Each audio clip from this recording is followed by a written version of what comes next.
I'm Alex Howard. And I'm Amanda Silver. And this is Dirty Laundry.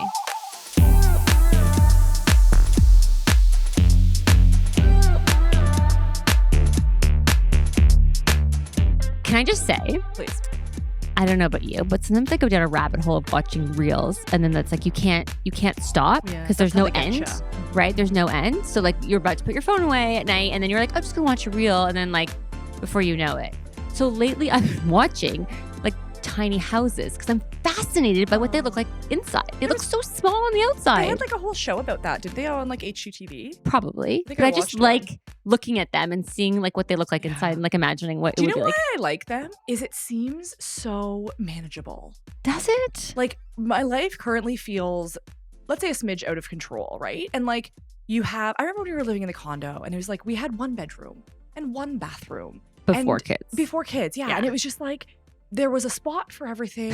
We didn't have the superfluous nonsense. It was minimal clutter. Like occasionally there was like, tumbleweeds of dog hair. But like outside of that, it was just like manageable. Yeah. And then like you see my house, it's not giant, but like the kids stuff everywhere. It's like just a collection of stuff. That's kids for you. But when I watch those tiny homes, it brings me back to like simpler times. Like there's a spot for everything and you can't afford to have clutter. So then my question is, I think downsize? I think it'd be fun to be in a tiny house for like a weekend. Yeah, like an Airstream or something we've done. But like I can't imagine living in a tiny house with kids. No, it's a retirement project, I think. No, because they're all like these stairs. Like it's not it's not for retirement. Olderlies. It's for the like couple that hasn't had kids yet.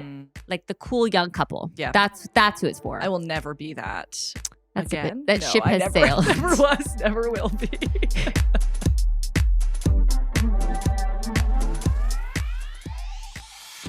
So in season 2 of Dirty Laundry, we did an episode about the term parental alienation and how that's sort of been controversial in the family court system. And so in season 3, we thought we would bring the other side of the argument about families who have been sort of quote unquote erased from their children's lives. So we brought on Ginger Gentile, who is the producer and filmmaker of Erasing Family, who gives a different perspective to the parental alienation argument. So welcome, Ginger.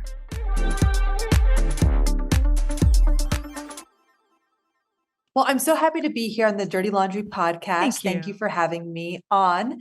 And I never thought I would become, let's say, an expert, a guru, a shaman in the divorce world. Yeah. Like, that's not what I set out to do. Right. I come from a high conflict divorce with my parents. Okay. They divorced when I was 13. And they stayed in the family home for 2 years to fight it out who got the home. Oh, that's toxic and hard. Wow. Yeah.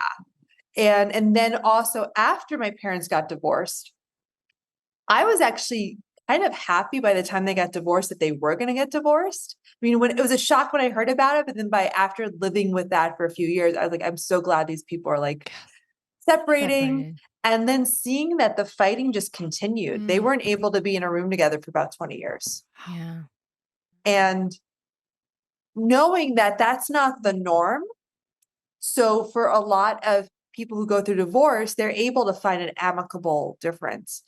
But for some way or another, I kept being drawn to this topic. So after I graduated college, I decided I want to learn Spanish, and I ended up moving halfway across the world to Argentina, where I lived for 13 years. Wow. And I really got into filmmaking, which I always loved movies, but that was kind of a surprise. And I became enthralled with this topic of all of the men, and I'll tell you why it's men in Argentina, who couldn't see their kids after divorce. And that was because before I made this film called Erasing Dad, which anyone can watch on YouTube for free. It's in Spanish with English subtitles. Custody automatically went to the mother. Right. And the film reveals that even though we tend to think of women mainly as the victims of domestic violence, it can also affect men. And a lot of times it's their children that are taken away. And what society says is, why don't you just forget about your kids, have more kids? So they're kind of punished for wanting to be involved dads. Yeah. We're much kind of more okay as a society if a dad kind of is a deadbeat than who really wants to be there. Yeah. So these dads faced a lot of discrimination from the court process, professionals, and just people. saying like, just forget about your kids. But when I was making the film, I didn't realize it was about my dad because I was still really angry at my dad. I was alienated from him. And it was only after like making this film for a few years that I realized it was about me. So in my mind, I was making film about the good dads, unlike my bad dad. Interesting. And then the more I was able to go back and hear his story and what happened, the more I saw how this, how this was also my story. And it was one of the most controversial films in Argentina. It was actually one of the first films to be censored. Wow. Oh. It was forbidden to be shown. For a few months, they took it off of YouTube, and which made it more of a successful film because Totally. everyone wants to see us film. For sure. It helped us, and it helped the issue become mainstream. And they actually changed the laws to allow for joint custody, to take out any gender bias. And after that film, I went back to the United States and I decided to make a follow-up film, which is what we're here to talk about today, called Erasing Family. And it's a very different film because it's told from the kid's point of view of the trauma they suffer from when they can't see a loving parent after divorce. And then I got so involved making that film, talking to parents on social media about how this was affecting their kids. Then after the film came out, and that came out in like 2020, a lot of parents started to reach out to me for help on their own cases. And it caused me, I made another film about something else. Okay. And I basically have left filmmaking and now full-time am all in on high conflict divorce and help parents see their children again. I love this. So this is definitely not the life I set out to have. If you had asked me in college, I was training to be a lawyer and not family law. I was going to be a criminal lawyer or a constitutional lawyer, something, very glamorous like that. And now it's like, I help people who are going through complex trauma all day long, heal their family relationships. And I think I'm drawn to divorce because of my own history, but also we as a society, it's something where we take a bad situation to make it worse, because nobody gets divorced for fun, right? Or because things are going well. And then to not give people support, to not recognize when there's toxic behavior going on, it has a huge impact for the children. And what I've been finding is almost everybody who I talk to as someone who I interviewed in my film or who I work with now, 95% of the time, there is a history going generations back of this happening on both sides. Interesting. And it was also really stuck to me in your film, sort of an overarching theme was this lack of support and accountability from, let's say, these organizations. So people go to court and then they get, their order or whatever, and then there's no follow-up because there isn't enough resources available for said follow-up, right? What did the judge say? They're like, well, if there was a problem, you just come back to court. Well, what if you can't afford to come back? So, or you don't want to go back. Or you don't want to go back to court. You don't want not a fun place to be. It's a public forum, and it's not pleasant. So it's like the kids are the ones that suffer because no one's checking in on them. Yeah, and now you've found really a role in which to do that, right? In your new career, to help afterwards, to help after the fact, which is so great because you really do have to close that loop. There is no follow-up. There's no follow-through, really. There's no follow-up. Which in a way, if things are going well, like we don't want to over-institutionalize families. Right. We don't want to put 20 people working on a case because I've seen families where they're like, they have 20 professionals involved and I'm not sure if it really solves anything. But that like no one tracks if they've been successful, even a survey, which is interesting because I didn't put this in the film Erasing Family, but Australia in their census asks households, when was the last time the child had contact with the dad if they don't live with the dad? And like 90% it's been over a year. Like it's very shocking. And in the United States and Canada, there isn't really good census data. So we don't track this. We don't send out even like, think about it. You go to the nail salon, you're probably going to get a survey. How was your experience? So true. And then maybe like 3 months later, you get like a little email like, oh, we haven't seen you in a while. We haven't seen you in a while. And then people go through court and like no one tracks this. The judges have no idea if they're doing great, if they're doing awful. and there's no follow-up support services. And the big tragedy that we point out in Erasing Family is that if we gave family access to high quality mediation and mental health services, it'd probably be less costly. Yeah. Because so many people use family court. I'm sure you've had other guests on your show for therapy, for a very expensive. Yes. Very expensive and very dramatic. And I think, you did hit the nail on the head. And I mean, Amanda and I are both mediators. So our bias is very much swung towards that. And I think Canada is a little bit better than you guys down south because we do have mediation is step one. So it's court like mandated essentially. And there are a lot of people who just do it to tick the box and move on to go back to their very dramatic, very expensive court battle. But you need to at least try mediation if you are going through the, through the court process. And I think the huge difference between mediation and court is that in court, no one's teaching you how to co-parent during this time, right? And that's when that's to me when these things happen, when this alienation, denigration, isolation happens, is the post-separation period when you're trying to figure out co-parenting. Everyone's hurt. There's so much emotions. There's 10 sides to what happened, and the kids are told a million different narratives, each to sort of feed your own agenda. And so if you have a third party working with you, whether it be a coach or a mediator, they can help sort of keep you out of that a little bit. Yeah. Well, and they get to act as a neutral. So lawyer versus lawyer, or, the mediator on both sides. Yeah. So, but that is, are you finding that's changing? Like, are people pushing, or are things like the film and the work that you're doing now, is that helping to make change in the States in terms of encouraging mediation as an option? So I'm going to give a complex answer. So I think the laws and the system are realizing that something needs to be done because they're often called frequent filers. They're people who come back and file over and over again. Now, I want to make this very clear to the listeners. We're talking about 10 or 20% of the cases. Wow. Most people can reach some sort of amicable or stalemate, right?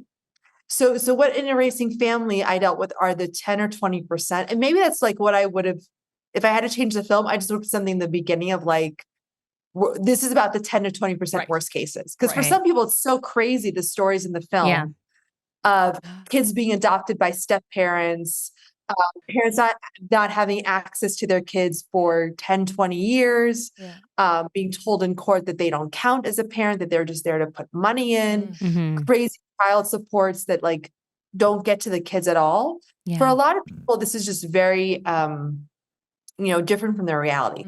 So we're talking about, I would say, is what I'm seeing is that we have a rise of an alienated society. So what I talk about the film as a concept, some people consider it controversial, some don't, called parental alienation, where a kid is turned against the other parent. We live in a society where everyone is alienated, especially after COVID.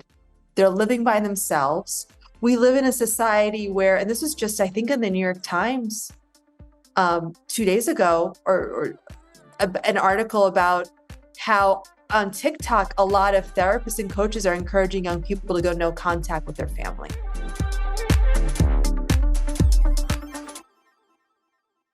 Oh my God. So we have that. That's terrible. A lot of this, sorry, I'm going to just jump in. A lot of these. It's like the TikTok. And anybody on social content? That's trying to like make a name for themselves or give out free information to, generate more clients and revenue and stuff. They are giving out not great information. There's a lot of misinformation. There's a lot of disinformation. Right. So interesting. So New York Times. So that's good. People are getting hip to this, which is needed. Right. Well, I mean, there's so many dangers. So there's this whole narrative of cut off someone who's toxic. Yeah. Right. Then you have a rise, I'm not coming up with this, of narcissism in our society. Even if people aren't diagnosed narcissists, which also I think you could also make an argument that now everyone's a narcissist. Yes. You're a narcissist. It's like Oprah, you're a narcissist. Yeah. You're a narcissist. Everybody's a narcissist.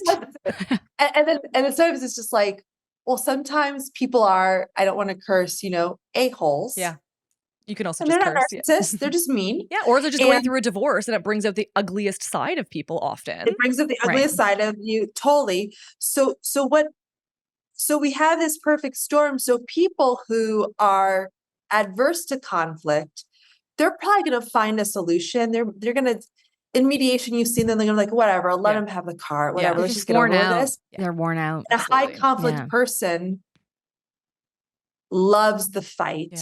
loves the conflict. So what we need to teach parents in this situation is not to fight conflict with conflict. But we have a system that encourages through the use of lawyers and not through mediation to ruin the other person, to make a case against the other person.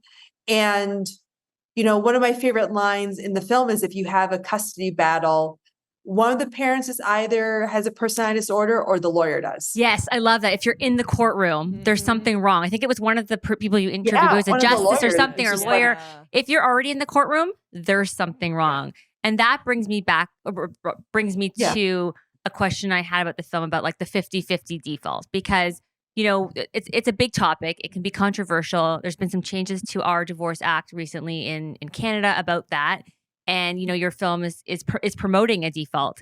And I'm just wondering, like, if they're already in court, right?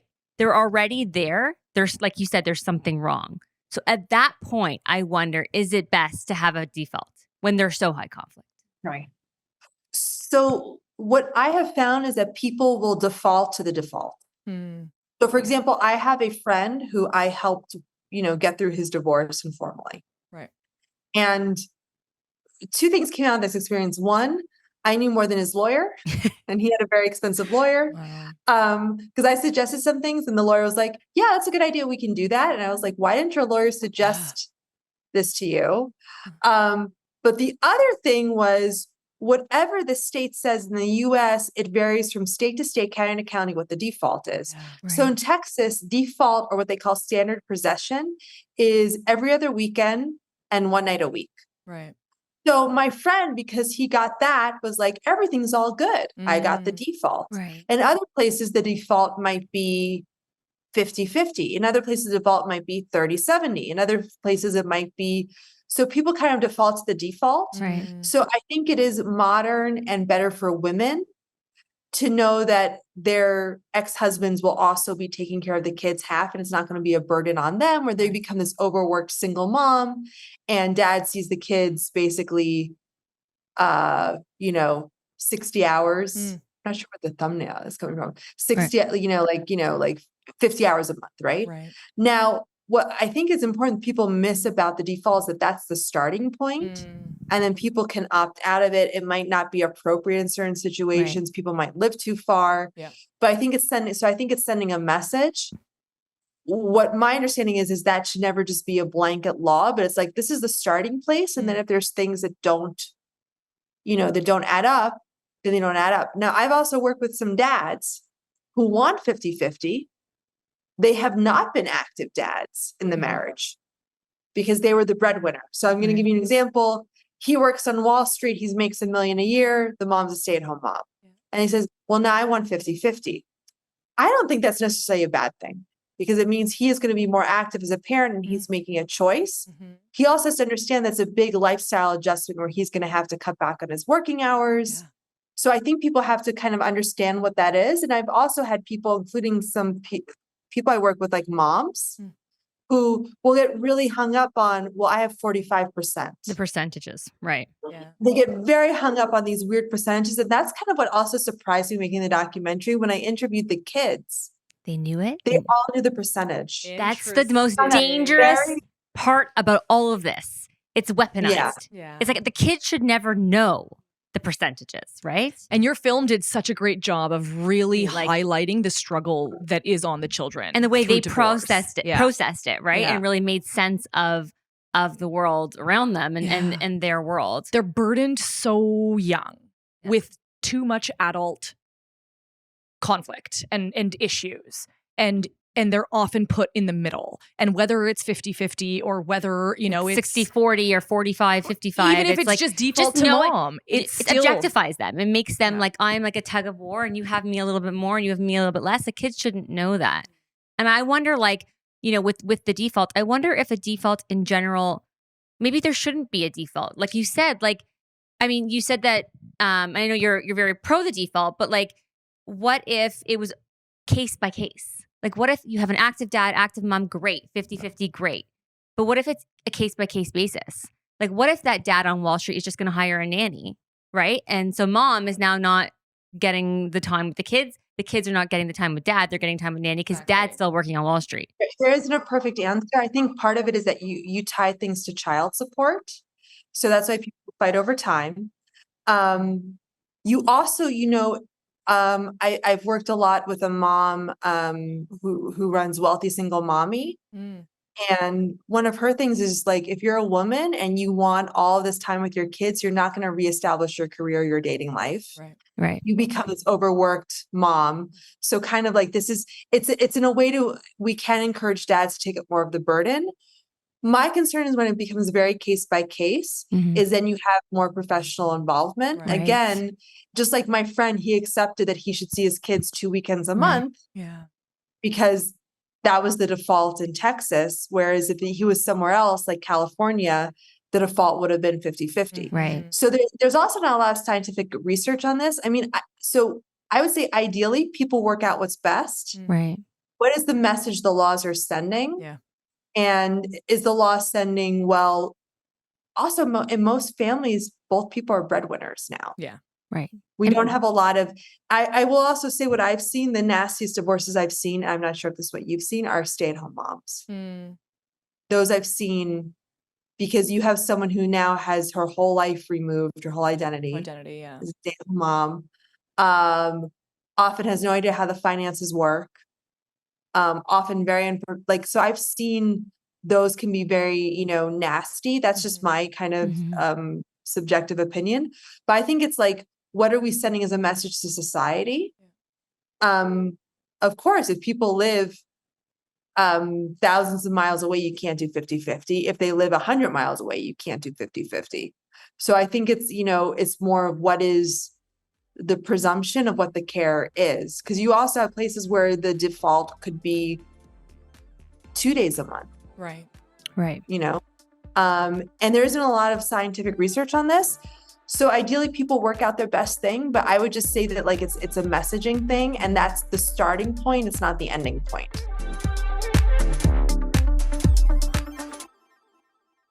And sometimes the pendulum needs to swing in order to find some kind of equilibrium. In order to change like the states. The states, like ours is, federal, right? Our Divorce Act is federal. So it's all over. It's the same all over Canada, right? In the States, it's like you said, it's so different based on which state you're in. You can get 2 days a week with your kids. You can get no days a week. You can get 50-50. Like it's so across the board. And so that inconsistency is totally, quite dangerous too. Which is one thing that we call out in the film, and also with the work I did, is just why is every county different? Right. So it's not based on, because when we say best interest, it's like, well, who defines that? Exactly. And something in the film talking to judges is they're not like up and up on the latest I don't want to say psychotic. They're not experts in best interest. They're not the expert that they see your file on their desk. 1,000 files. Like I think one of your judges you interviewed had 1,000 files. So how can you get into the family and understand the family? And that's in a rich county in California. We're not talking. So that's like, I think Orange County, which is one of the divorce epicenters in the U.S. She's like 1,000 cases. Well, that's why I also always go with mediation. And for people who say, well, it's a very high conflict, there are mediators, as you guys know, who specialize in high conflict. You can have in the US there's something called collaborative divorce, which is a mediation assist lawyers. So I often say, like, if it is high conflict, then you definitely need a mediator who does that. Right? Right. And some mediators don't. But when you go to a judge, they don't have the time to go through the nuances of the family. And also they're not trained. And also this depends on the jurisdiction. In some they rotate in, some they rotate out. In some that's the punishment position.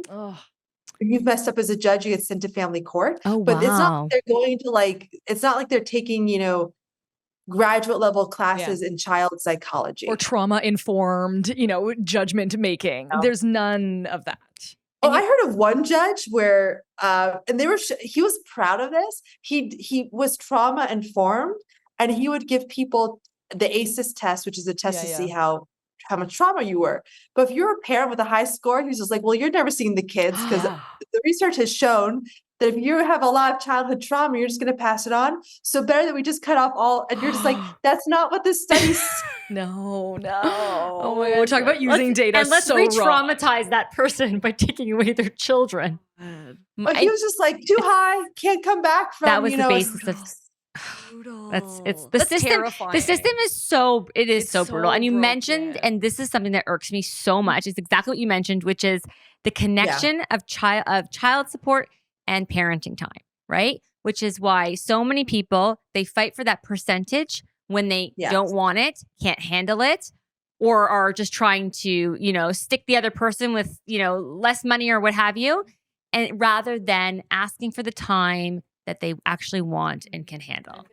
And it becomes this insane, industry. And I mean, in the States, we saw this child support, the incarceration rate. Too, there was a famous case with a comedian from Canada who's on news radio, and he left Canada because I forget his name, Dave something. And what happened was they computed child support because it's often not based on what the child needs, but on income, right? So he was on news radio, a very popular show on NBC in the early 2000s. He was making millions. That show ends and they compute his child support on the presumption that he could get another hit sitcom. Oh my God. And he goes, that's not how Hollywood works. He was like, I'd like to be a hit sitcom. And they're like, well, you need to go to jail or come up with like $500,000. He actually left Canada. And so there's a lot of cases like that. Now, the more tragic side is what I showed in the film of people who are just like really dead broke. They get a child support based on computed income. But what I want to draw attention to with all of that is if you don't pay child support, you go to jail. In the States. That's right. Here it's I think we researched it actually just before you came on. It was like liens, it's taking away your license. Passport, or they take out from your tax refunds. Like there's some we have enforcement agencies here, but it's not criminalized in the same way. I mean, extreme circumstances you can be, but if you don't let the other parents see your kids, different story. Is there any swift outcome? Nothing is swift. If you withhold access, there can be urgent motions. Yes, if you withhold access, there can be urgent motions, and if necessary. I hope that's true. I mean, I would say about 25% of my clients are Canadian. Okay. So that's a big number. It's a big number. Cool. Yeah. Yeah. So I would say a lot of so because what happens with these cases is that when things work the way they should, in the majority of these cases, we don't see this. It's when someone really knows how to manipulate the system. Yes. So, I have a mom right now, she's in Quebec and she hasn't seen her daughter for a while. And basically the option she was given is, well, we could remove the child and put her into like a boarding school or revoke access, like all this. So what I'm seeing is like often like, or they don't want to go back to court to enforce, or they don't have the money to go back to court. So with child support, there's all these mechanisms in place and formulas. And with time, like if someone doesn't pay you child support, you don't have to hire a lawyer. I'm assuming in Canada too. Correct. And go back to court. There's mechanisms that kind of automatically fall. Yeah, you can just outside of court. Yeah. There are and, there are government and agencies, with time, a lot of parents will say, well, I went to the sheriff's office, but they say, well, this is family court problem. And then they'll actually say, well, actually, according to the law, this is it's a felony to not let a parent see a child. And they're like, well, we don't want to deal with that. So go back to court. So everyone kind of passes this around. And then weeks and months and years pass. Years in these cases, not getting anywhere. So I definitely see this as a worldwide problem, and it can be better and worse in some places. But in general, like we say in the film, there's about 2.5 million Canadian parents who suffer from alienation based on survey data. And also a lot of this can be at an age the courts won't get involved. Or the kid ages out. And so that can also be, an issue as well. So what I've also seen is a lot of kids, like what happens when the kid's 16, 17. I had a mom who's like, my daughter will turn 18 in 4 months. I need to get to court before that. I'm like, I don't think that's a good strategy. But they're like, kind of like, I have 4 months for the court to order some sort of therapy. Right. And that probably won't happen. The courts don't move that quick.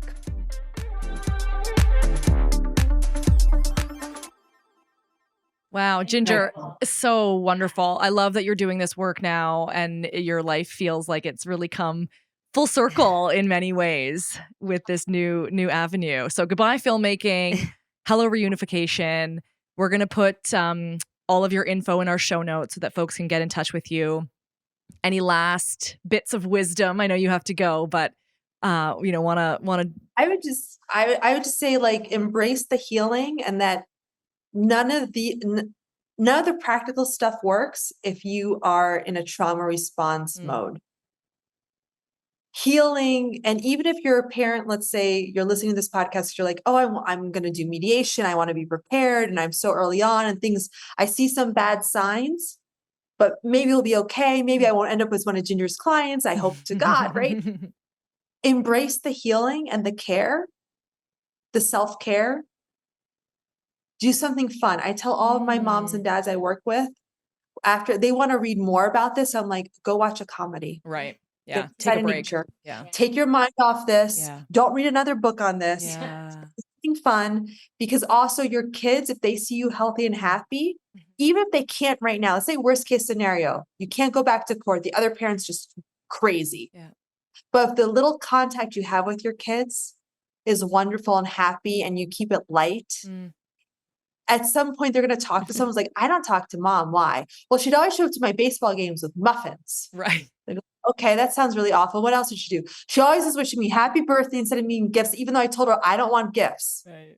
And some boyfriend or girlfriend, some therapist is going to be like, that doesn't sound that awful. Yeah. But if every time you're yelling and screaming and crying and fighting at the doorstep and always going back to court, you don't have a case when that angel comes down and says, well, tell me about why you don't want to see your mom or your dad. You want the evidence to be on your side. Yeah. And for the kid not to say how awful you were. So keep it light and focus on your own healing, and take full responsibility for what you can. Someone said it's like 12-step, I accept the things I can change. Exactly. And I change the things I can, accept the things I can't. This is the same thing. Yeah. If you can change one thing, you focus on that. I love it. I love it. Thank you so much. This was such a pleasure, Ginger. We really appreciate it. Get a mediator. Right. Don't go to court. Get a mediator. You heard it here first, people.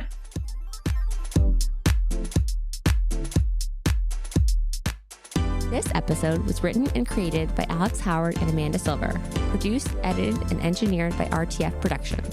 Make sure to rate and review our show if you loved it, and give us a follow on Apple Podcasts, Spotify, or wherever you stream your podcast to stay up to date on all upcoming episodes. Thanks for listening, and go easy on us. We're not your ex.